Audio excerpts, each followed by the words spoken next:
Bonjour à toutes et à tous et bienvenue dans cette nouvelle vidéo. Aujourd'hui, nous allons découvrir ensemble les options qu'il faut absolument activer sur votre téléphone Android et plus particulièrement sur votre Galaxy Samsung. Ceci fait suite à ma précédente vidéo sur les options qu'il faut absolument désactiver. Alors si vous n'avez pas eu l'occasion de la voir, je vous invite à y jeter un coup d'œil. Le lien est dans la description. Donc 5 options à activer, toutes plus intéressantes les unes que les autres, et si vous restez jusqu'à la fin de cette vidéo, vous aurez même droit à une option bonus. Alors, suivez le guide.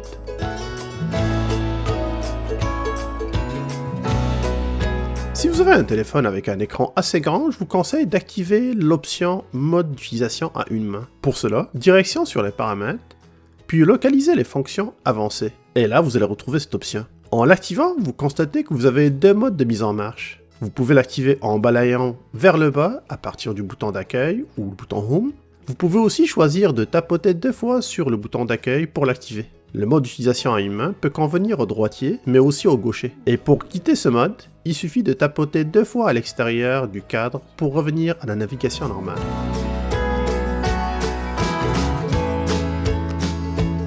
C'est une des options indispensables pour la sécurité de tous. Si vous avez des enfants, je vous conseille vivement de l'activer sur leur téléphone. Toujours dans les fonctions avancées, mais cette fois-ci, on va descendre encore un peu plus bas pour chercher l'option « Envoyer des messages SOS ». Vous pouvez constater qu'on peut l'activer en pressant 3 ou 4 fois sur le bouton latéral. Et vous pouvez lire que cette option activera automatiquement le Wi-Fi et le GPS quand la personne pressera le bouton latéral plusieurs fois, ce qui permettra d'envoyer la position actuelle à un contact désigné et de le garder informé de tout changement de position pendant les 24 heures qui suivront le déclenchement du message SOS. Quand vous allez activer cette option pour la première fois, vous devez lui octroyer des autorisations. Appuyez sur Début, puis choisissez le contact désigné. Vous pouvez choisir une nouvelle personne ou désigner un contact parmi ceux que vous avez déjà. Vous pouvez même permettre à cette fonction de joindre des photos prises par la caméra avant-arrière de votre téléphone ainsi qu'un court extrait audio enregistré.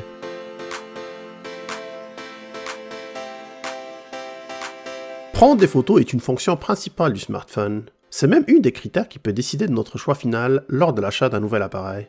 C'est pour cela que c'est très important d'activer ces options afin de profiter au maximum de son potentiel. Pour cela, toujours dans les paramètres, mais cette fois-ci, choisissez Applications, puis Paramètres Applications Samsung. Et pour finir, puis commencez par activer les suggestions de prise de vue afin que votre appareil photo analyse la scène et vous aide à mieux se positionner pour prendre le meilleur cliché. La deuxième option à activer toujours dans les paramètres d'appareil photo est la mise au point automatique avec suivi. C'est très pratique afin de garder une mise au point optimale sur le sujet principal, même quand il est en mouvement. Et si vous souhaitez conserver les données de localisation sur les photos pour savoir exactement où elles ont été prises, dans ce cas-ci, assurez-vous d'activer les balises de localisation. Allons-y maintenant sur les modes de prise de vue, et cette fois-ci, je vous suggère d'activer les commandes vocales afin de permettre de prendre des photos tout simplement en prononçant les mots comme sourire ou cheese. Et vous pouvez aussi débuter l'enregistrement vidéo en disant enregistrer une vidéo. Pour finir avec les options activées pour l'appareil photo, je vous suggère d'aller dans les paramètres à conserver. Et moi personnellement, je préfère toujours retrouver le dernier mode utilisé sur mon appareil photo quand je l'active à nouveau. Et je préfère aussi garder mon dernier angle activé. Dans ce cas-ci, si jamais j'utilisais l'angle qui est plus large, je vais le retrouver en activant la caméra une autre fois. C'est pour cela que je vous suggère d'activer mode d'appareil photo puis angle déco-portrait.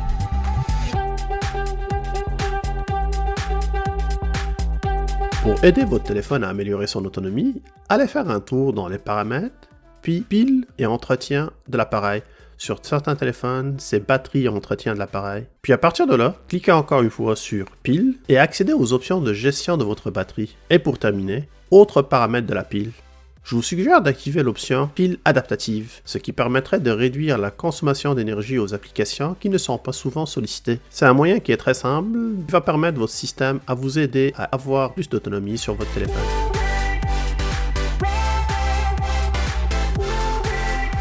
Une des options que j'aime beaucoup, c'est le menu assistant. Et pour l'activer, allez dans les paramètres, puis accessibilité, et cherchez l'option interaction et dextérité. Et là, vous allez retrouver le menu assistant. Et en l'activant, vous allez constater que j'ai comme un cercle transparent qui apparaît sur mon écran. Vous pouvez le déplacer pour le mettre à n'importe quelle position, que ce soit sur la bordure gauche ou la bordure droite de votre écran. Ce menu, il va vous permettre d'avoir accès rapidement à plusieurs options et peut même remplacer les touches physiques de votre téléphone en cas de besoin. notamment pour la gestion du volume ou les captures d'écran. En plus, vous pouvez ajouter des éléments supplémentaires à votre menu ou en retirer d'autres. Et ce menu peut être aussi personnalisé selon les applications exécutées. Et pour faire le parallèle avec l'ordinateur, c'est comme une sorte de bouton droit de la souris qui permet d'ouvrir le menu contextuel sur Windows. Vraiment utile pour rendre des options plus accessibles.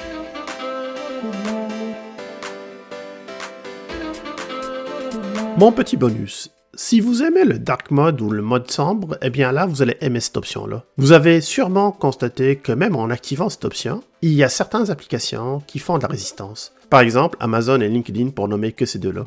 La solution trouve dans les options de développement. Un petit rappel rapide pour les activer.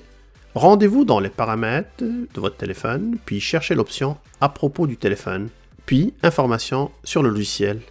Et là, vous devez tapoter 7 fois sur le numéro de version, jusqu'à ce que vous ayez le message qui signifie que les options de développement sont activées.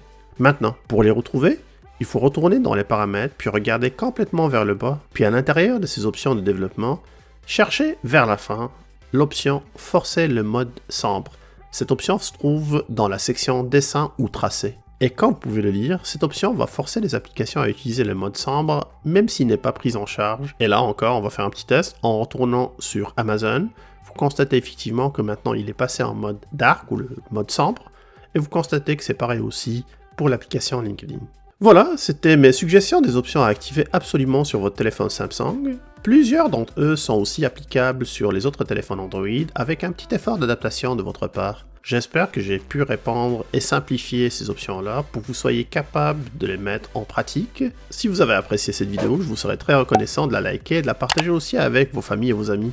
N'hésitez pas aussi à me dire ce que vous pensez de cette vidéo-là et de me suggérer des sujets qui peuvent vous intéresser. N'oubliez pas aussi de vous abonner à Québec Test. C'est un geste qui est simple et gratuit et vous pouvez même changer d'avis à n'importe quel moment si le contenu de la chaîne ne vous convient plus. Il ne me reste plus qu'à vous souhaiter tout le meilleur et surtout beaucoup de santé.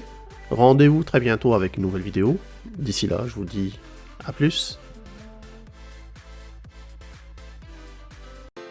Bonjour à toutes et à tous. Dans cette vidéo, vous allez découvrir comment accélérer votre téléphone Android sans utiliser aucune application externe. Si vous avez un ancien téléphone, eh bien cette vidéo lui donnera un coup de jeune, et si vous avez un téléphone plus récent, eh bien là, vous allez sûrement l'aider à durer plus longtemps et optimiser ses performances et améliorer considérablement son autonomie. 5 options seront abordées dans cette vidéo. Ils sont toutes applicables sur Android 10 et Android 11. Toutes les manipulations sont évidemment sécuritaires, donc n'hésitez pas à les essayer sur votre téléphone et dites-moi ce que vous en pensez dans les commentaires. Sans plus tarder, allons-y avec la première option, et là il faut aller faire un tour dans les options de développement.